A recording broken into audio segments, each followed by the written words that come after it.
फक्त 1 चमच तेलाचा वापर करून ना, हे हेल्दी मोमोज आपण घरीच बनवू शकतो आणि एकदा तुम्ही हे मोमोज घरी बनवले ना, तर बाहेरचे मोमोज तर तुम्ही अजिबात खाणार नाही. त्यासाठी आपण मिक्सरच्या भांड्यात 1.5 वाटी रवा घेतलेला आहे आणि त्याच वाटीने आपल्याला 1.5 वाटी गव्हाचं पीठ घ्यायचं आहे. मिक्सरमध्ये छान फिरवून घ्यायचं. त्यानंतर ही पावडर आपण एखाद्या बाउलमध्ये काढायची. एक बटरची क्यूब टाकूया.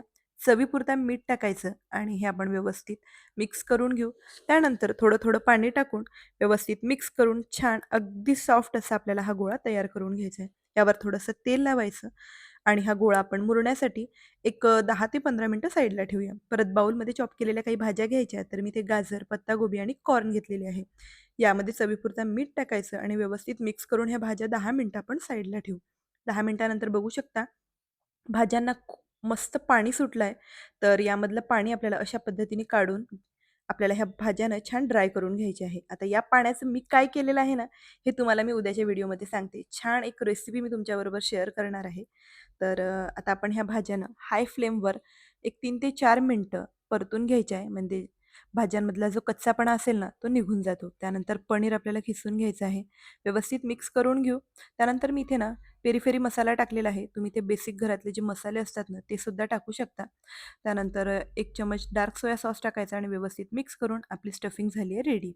इथे आपला गोळासुद्धा छान मुरला आहे. परत एकदा आपण मळून घ्यायचा आणि त्यातला एक छोटासा गोळा घेऊया आणि आपल्याला इथे जशी आपण पुरी लाटून घेतो ना, तशा पद्धतीने पुरी लाटून घ्यायची आहे.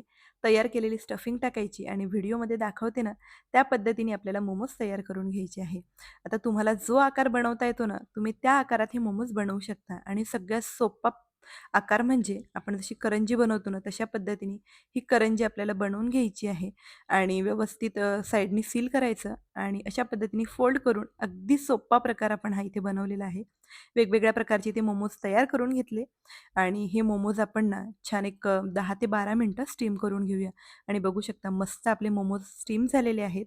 तर एकदा तुम्ही ना हे हेल्दी मोमोज घरी नक्की बनवून बघा. मुलांसाठी तर हेल्दीच आहेच, पण घरात सगळ्यांना